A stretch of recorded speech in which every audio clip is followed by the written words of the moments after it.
newborn baby and feel the pride and joy he gives, but greater still, the calm assurance we can face uncertain days, because he lives, because he lives. I can face tomorrow, because he lives. All fear is gone, because I know he holds the future. Life is worth the living just because he lives. And then one day we'll cross the river and find life's fine. No more and as death gives way to victory, I'll see the lights of glory, and I know he reigns. Because he lives, I can face tomorrow, because he lives. All fear is gone, because I know he holds the future, and life is worth the living just because he lives.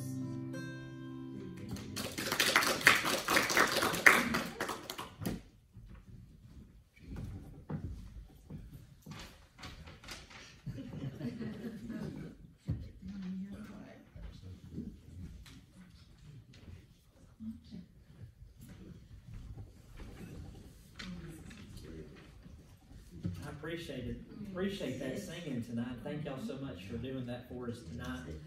I'm thankful that I know he's alive. Because he lives, we can face tomorrow. I'm thankful for that. Tell you, if he wasn't alive today, there'd be no hope for us. There'd be no use us being here tonight. But because he lives, I'm thankful for that. I appreciate that song. Thank y'all so much. Thank you so much for being here tonight. We're going to get right back into our study of the book of Revelation. Revelation chapter number 21, where we're going to be. We briefly started this book, a while back, but we reviewed and recapped and everything last week, and got back into this chapter, and tonight we're going to get further along, maybe even finish the chapter, honestly, depending on how we go about it, because there is a lot of information here, but some of it we may come back and do a study just on some individual things here later on. But chapter number 21 of Revelation, it's the New Jerusalem. And boy, what a sight that's going to be. That's just going to be amazing to see that. And we know that here it's talking about the capital city of heaven, the New Jerusalem. And it's going to be something that, honestly, our minds that we have right now, we just truly can't comprehend it. We read these words, we study these verses that John penned down as he was instructed to do. And even though we get the measurements here, they talk about the precious stones and different things, we really, truly just can't comprehend how beautiful that place is going to be, how big that place is going to be, and what it's going to be like for the saints forever and ever and ever, for all eternity. And we have that promise, but we'll start back in verse number 1 of chapter 21 and just kind of go through the first 8 verses kind of quickly, and then pick up in verse number 9. But it says, and I saw, and John penning this down, he says, I saw this, a new heaven and a new earth, for the first heaven and the first earth were passed away, and there was no more sea. And we talked about how the terminology in this chapter, when we see the words passed away, that's the same words as we use today referring to someone that has died. Now, when someone passes away, they have died and they're not coming back again. That's what that is referring to. And we know that the verse number 1 talks about a new heaven and a new earth. For the first heaven and first earth were passed away. We know when the Bible talks about the heavens, or even scientifically today when we talk about the heavens, we know that there are 3 different types of heavens talked about, okay? We know that there's the first heaven, which is the sky. It's what we look up and it's what we see. And then we know the second heaven is outer space. It's the cosmos. It's the planets and the stars and all that. And then the third heaven, that is the heaven in the Bible where God abides, where He lives, where His abode is, and that's where He's at. And we know that the Apostle Paul even got caught up into the third heaven one time. I love that story. I love that illustration. He says when he came back, they said, "What did you see, Paul?" He said, "I can't even write it down." He said, "It's unlawful for me to write it down of what heaven is even like." He said, "It's just amazing." And we see here it says there's no more sea. And then a lot of times the Bible, in the book of Revelation, especially when it talks about sea, it's talking about the masses of people, a lot of people. But here in this instance, it is talking about the sea, the ocean. When we go to the beach on vacation, we see the ocean. That's the sea it's talking about. So when this happens, everything changes. The environment changes. The climate changes. It's things that is, if I could say it this way, is supernatural to where it's nothing like this world has ever seen before. Okay? And you got to remember, too, that God is not bound by time or space like we are. You know, we see things on this earth, and there has to be reason behind it, and things are limited due to size or gravity or the things that we can handle here on earth. But listen, at this point in time, that's all out the window. That's all out the window. And that's exciting. And he says, "And I, John, saw the holy city, New Jerusalem, coming down from God out of heaven, prepared as a bride adorned for her husband." He says, "I saw this holy city, the New Jerusalem." And we know that in the tribulation period and stuff, when it would talk about a great city, it would talk about what? Jerusalem in Israel, right? We know that. But here, this New Jerusalem is the capital city of heaven, okay, that is coming down out of the heavens, coming down. It says, as a bride prepared, or a bride adorned for her husband. And we know that all through Scripture, many times through Scripture, it talks about weddings. It talks about husband and wife and how important that is. And the sanctity of marriage and things. And listen, I believe that marriage is a very honorable and sacred thing to the Lord. And we see he's even referring to the New Jerusalem coming down and stuff. And it's a wedding scene here that is happening. All eyes are going to be fixated upon that New Jerusalem coming down, just like the eyes of us in the church or wherever a wedding's taking place is fixated on that bride as she's coming through the doors to her groom. It's a beautiful picture. And he says, "And I heard a great voice out of heaven saying, Behold." We know that anytime we see that terminology, it means hang on, pay attention.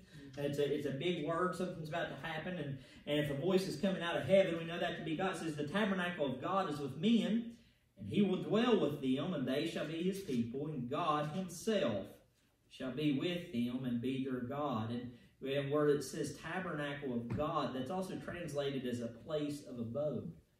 This is God's house. This is a place where He lives.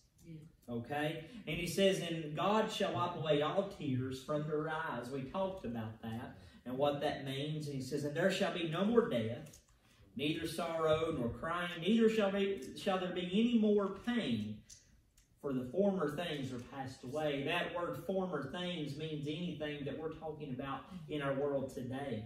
Anything that we know today, pain and aches and heartache and medication and doctors and death and suffering and fear and all the stuff that we're seeing in the world today.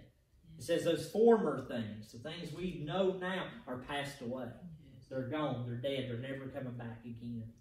And I'm thankful for that tonight. I don't know about you, but that's an encouragement. Yes. I don't know about you, but that should give us something to look forward to. And he says, there'll be no more death, neither sorrow, neither crying, neither shall be there any more pain, for the former things are passed away. And he that sat upon the throne, remember, that's an important word in the book of Revelation, said, behold, I make all things new. We know who is speaking that? God.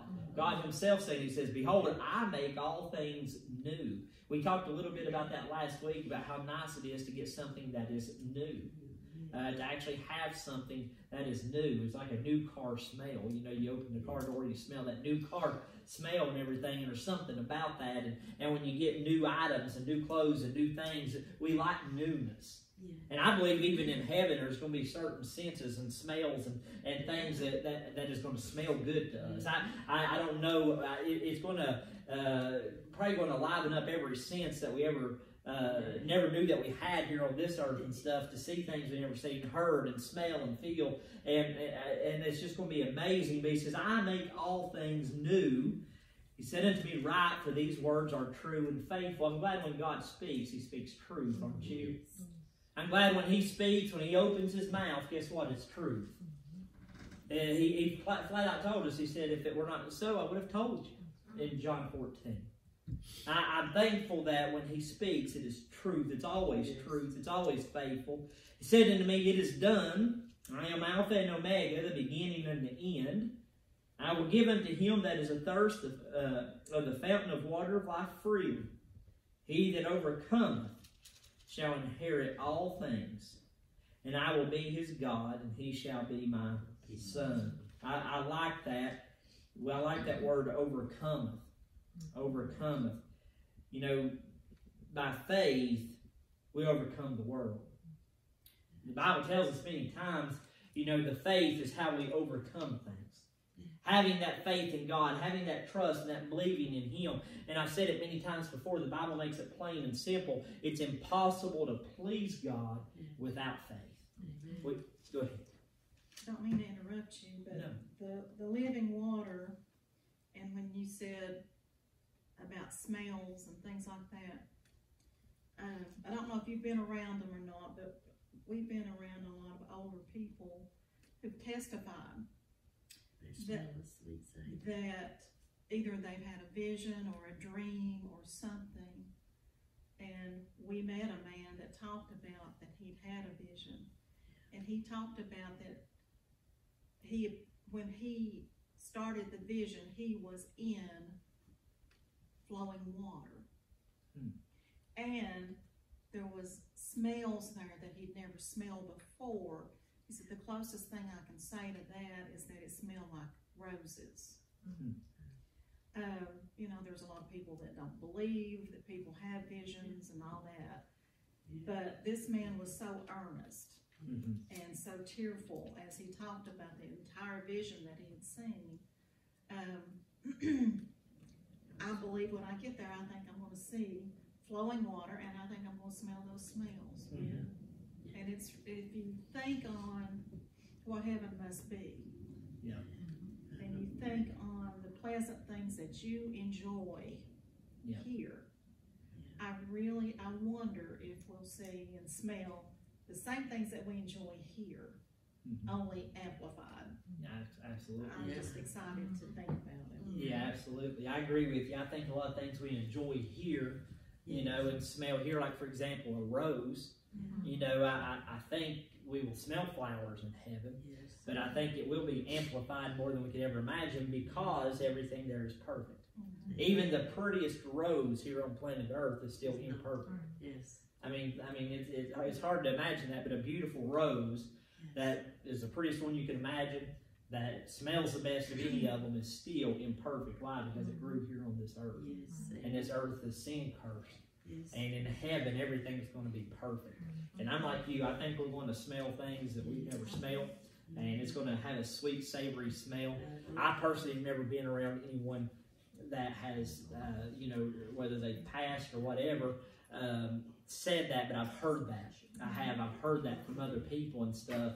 And I believe people do get glimpses and stuff when they're crossing over or passing. You know, I've heard too many stories and stuff about that, and I do believe there's going to be some sweet smells there. And all the senses that we have now, our touch and our smell and our see and our taste and all the stuff that we have now, I believe we're going to have it there too.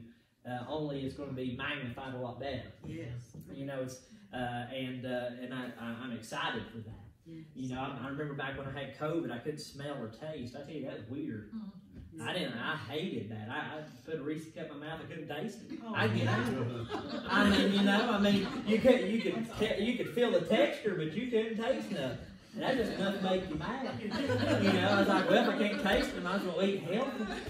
But I didn't. So, but I mean, it's good to laugh. But yeah, it's weird. You know, you can't smell or taste. But up there, I believe it's going to be amplified. And we may have senses in heaven that we don't have here on earth. Yeah. I don't know. But it's fun to think about. I mean, we know it's going to be a place that's perfect. You know, we're going to be with God for all eternity. It's going to be absolutely perfect. And no matter what we try to think here on this earth, our mind can never truly grasp perfection, because it's nowhere to be found on this planet. It's nowhere ever been found on this earth, and it's going to be just absolutely perfect. And he says that he that overcometh shall inherit all things. You know, I'm thankful that for the ones that are saved, that has that faith, saved by faith, guess what? We're going to overcome this world. That's what that verse is talking about. We're overcomers. Why? Not because of us, not because of what we did. We're overcomers because of what Christ did on Calvary. Because of the path He paved, we are overcomers of this life. We are overcomers of this world. He goes on to say, but the fearful. Now that word's interesting there, because we think fearful as being scared. But the way that it's written here in this verse, if you take it back to the Greek text, it actually means cowardly. This fear means being a coward. Cowardly. It's afraid to confess Christ. It's people that are literally afraid to confess Christ, or they will not confess Christ. And boy, we have a lot of that today.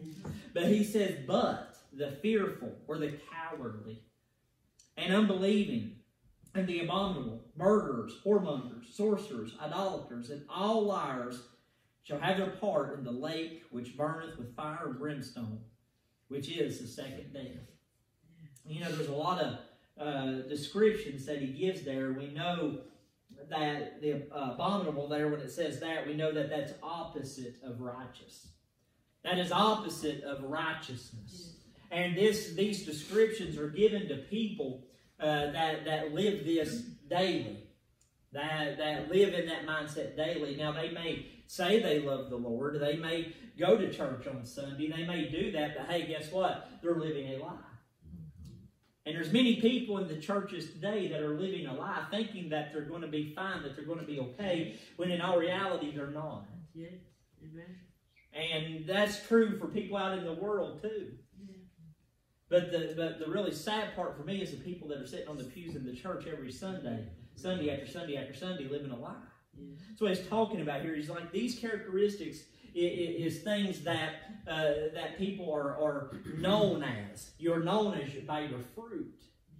And he said this is what they are known as. And he says they shall have their part in the lake which burneth with fire and brimstone, which is the second death. Now remember, the great white throne judgment has already taken place. Okay, that's already taken place. That's already done and over with. So why is this in here again? This is in here again as a reminder for you and for me. Okay, remember the great white throne judgment, all that stuff, it's been sorted out. The judgment's over. We're done. The tears been wiped away. This is in here literally for our benefit now. For God to say, now remember, with faith, you're going to overcome stuff. But he says, but the fearful, or the cowardly, all these characteristics, listen, you live this way. You be known by that fruit.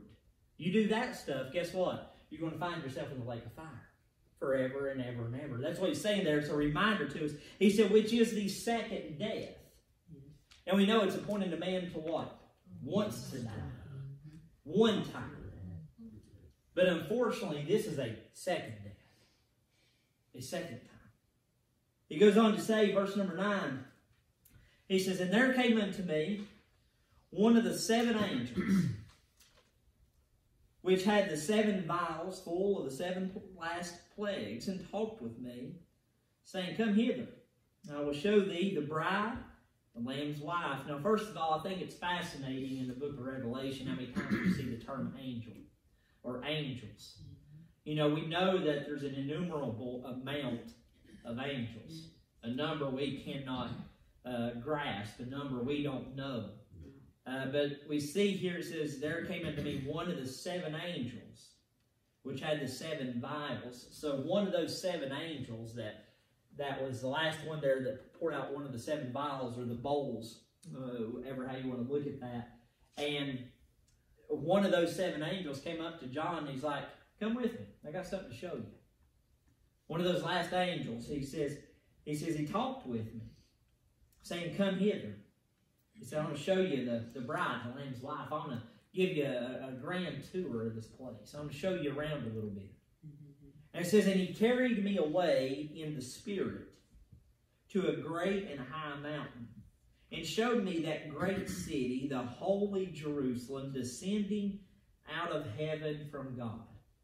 And notice there it says a mountain, and many times when we see in the Bible mountain, especially in the book of Revelation, it's referring to something that is majestic, an elevated place, a good viewing area. That's what that's referring to. And we're seeing here the capital city.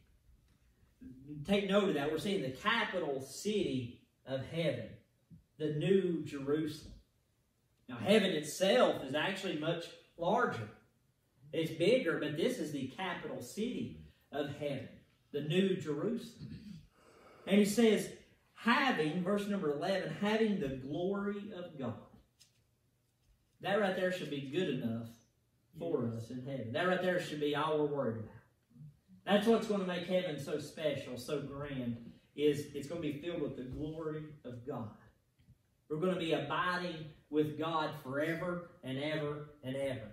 That's what makes heaven. Heaven is that's God's home. That's His house. We're going to abide with Him. And it says, having the glory of God. And her light was like unto a stone, the most precious, even like a jasper stone, clear as crystal.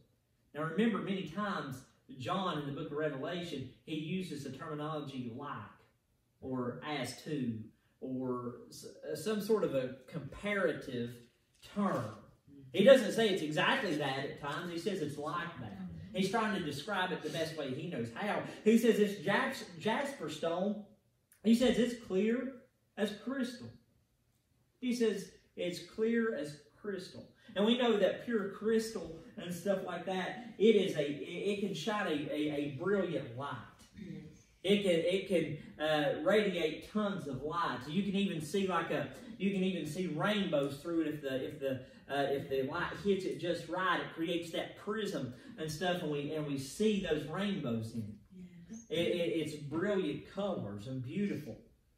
And it says in verse number 12, it says, and had a wall great and high, and had 12 gates, and at the gates 12 angels, and names written thereon, which are the names of the 12 tribes of the children of Israel.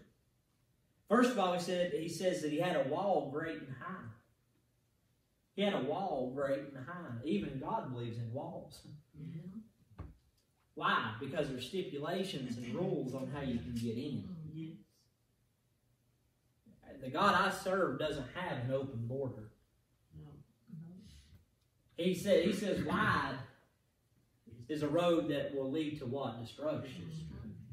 It's the straight and narrow way that will lead to eternal life. But it says that there's a wall. I'm not making that up. It's in the Bible. It says it there. He has a wall. It says a wall great and high. And notice this. There's 12 gates. At the gates, 12 angels. And the names written thereon, which are the names of the 12 tribes of the children of Israel. We see 12, 12, 12.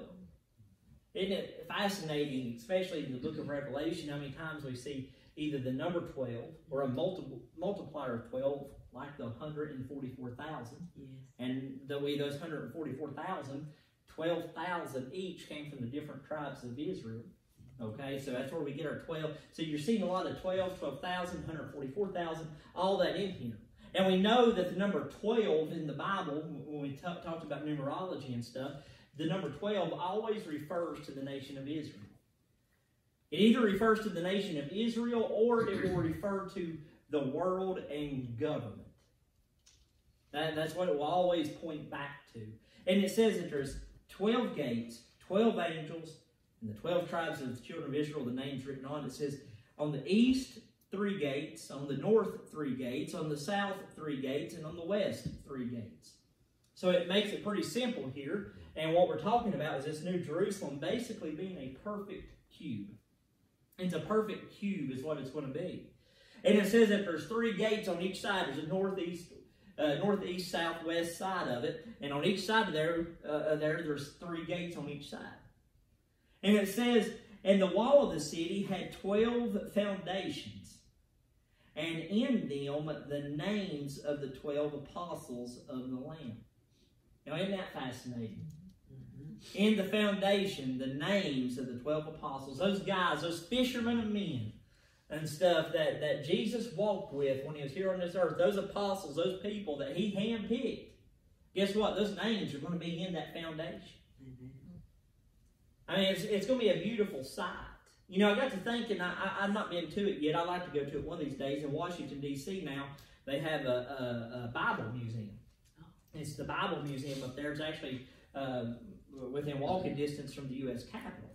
And one of the main people behind it was Hobby Lobby. You know, it's a Christian organization, stuff like that. And the Bible Museum. Well, listen, this right here is going to be the ultimate Bible museum. Oh, yes. I mean, I believe we're going to see things. I believe we're going to see names and different things. It's probably going to bring back memories of things we knew and thought about and read about these people and stuff. And maybe I'm wrong on that, but I believe it's going to be almost like we'll see these names in this foundation, in this city wall, in this capital city. And it's almost going to be like a Bible museum. Like I said, I could be wrong on that, but it says that those names are there. No doubt we're going to see those names one day. And then he goes on to say that in verse number 15, and he that talked with me, that's talking about the angel, okay, that angel's still with him, that poured out one of the last 7 vials, and he that talked with me had a golden reed to measure the city, and the gates thereof, and the wall thereof. Now, the golden reed to measure that would have been used there would have been about a 10-foot rod that they would have used during that time for measurements. They would have used that, and that's how they would have measured their buildings, their temples, their different areas and stuff. Is they would have used that rod to be about 10 feet long. And one thing you got to understand about measurements and stuff is not everybody, for all of the history and all of time, has used imperial system or the standard system, as we call it here in the United States, like we have. It's not always been that way. And even a cubit in the Bible at different times in history has meant a little bit something different. Okay, so we have to try to always remember what time period it comes from. Everything's not in inches and feet and yards like we know it today. Okay, so, but this rod, this measuring tool would have been about 10 feet in length, and it says that in verse number 16, and the city lieth foursquare. The city lieth foursquare. We're seeing and what I like about this too is let me back up for just a moment. Verse number 15, the angel told him, we're going to take this golden reed and measure it. And you're going to see when they measure it here in a few minutes, they measured it according to man. They measured it according to our standard. Why is that? Because they wanted us to understand that this is literal. Take this literally. This is a literal place. It's a geographic place. You know, and a lot of times scientifically, when you're trying to measure something, there's different rules and things set forth, and I'm going to get into all that stuff that you have to do for an experiment and stuff like that. But one thing is it has to be something that you can measure. And he's saying, listen, this isn't measured by God's standard or heaven's standard. This is being measured by man's standard, what you know. And he says it's a geographic location, it's a literal place, it's a real place. You're going to see that. And basically he says it lies four square. And what that means is Greek terminology that's talking about it had the same angles all the way around. And the descriptions that it's given us here is a gigantic cube. Cubic feet or cubic yards as we would know. It's a gigantic cube. And it means that all the angles are the same here when it says it lieth four square. And it says, and the length is as large as the breadth. So that's equal. And he measured the city with that reed. And it says 12,000 furlongs. The length and the breadth and the height of it are equal. So we see all sides of this are equal. It's not bigger in one way or the other. It's a perfect cube. Now, one thing that's important about that, and we're not going to get into this tonight, but if you want to study it out, you can go to the Old Testament. And one reason that I believe it to be a perfect cube in size is because this actually goes back to the temple. The inner parts of the temple and stuff, it would have been a perfect cube. The length and the height and the breadth, everything of it would have been equal. Okay, so no doubt what heaven is or what John is saying here is that the New Jerusalem, that it's basically like the inner parts of the temple, and it's all equal. It's all the same as far as the length of it goes, and it's a perfect cube, a box here. And he says that it lieth 12,000 furlongs. So if you look at that and multiply that out based on the furlongs at this time, you're looking at almost 1,400 miles. I think many people refer to it as 1,380 to be exact, but basically, for the sake of argument, we say 1,400 square miles. 1,400 miles here that it's going in one direction, and it goes that same distance in the other, and then it comes back. It's a perfect cube. Listen, that's a lot of space. I mean, that's a lot of space, 1,400 miles. And some writers say that depending on the measurements, you could go up to 1,500 miles, depending on what you use. Like I said, the units of measure have changed over time, okay? But we try to take what we know best, and based on what a lot of people I read after and saw and things, it's about 1,400 miles, about 1,400 miles there. So it says that the length is as large as the breadth, and he measured the city with the reed, 12,000 furlongs. The length and the breadth and the height of it are equal. So if you have it going in three different directions, that's cubic feet.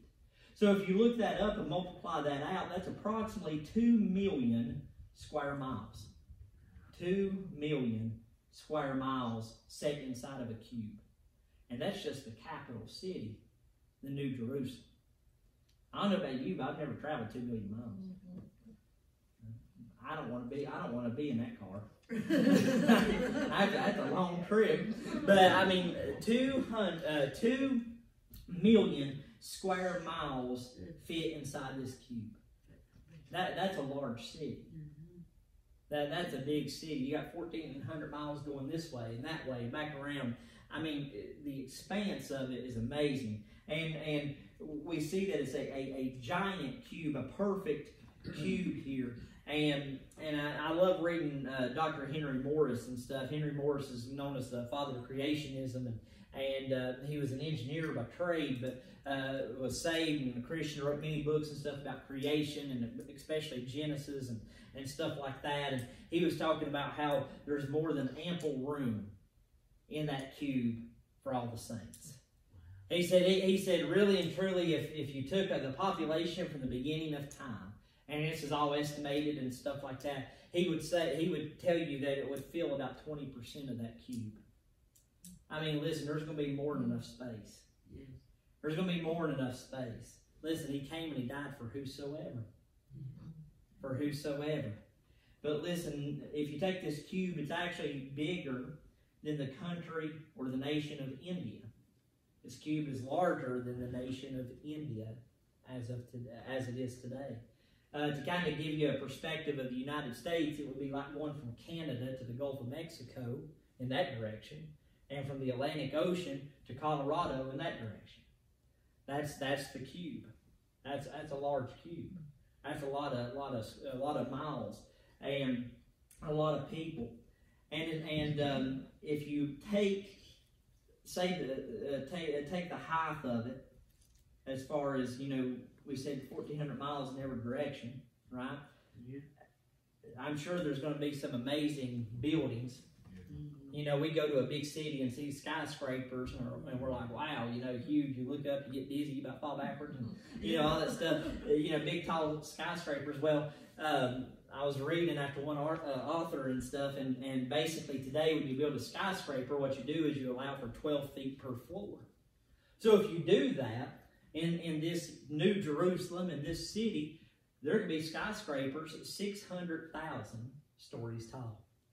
600,000 stories tall. Wow. Listen, it's going to be a sight to see. I don't know if there will be any skyscrapers up there that tall. I don't know, but listen, it can fit. Just trying to wrap our minds around the size of this thing and how big it is. You're talking about a building that could be 600,000 stories tall. I mean, that's amazing. And it says that in verse number 17, he measured the wall. Now remember, there's a wall all the way around this capital city. It says it's great and it's high. That's what the Bible said in verse number 12. Now he's measuring this wall. He says, the wall thereof 144 cubits, according to the measure of a man. There's that terminology I was talking about a minute ago. According to a measure of a man. That's according to us, not according to God, not according to heaven's standards. That's our standards of measurement. And he's saying there,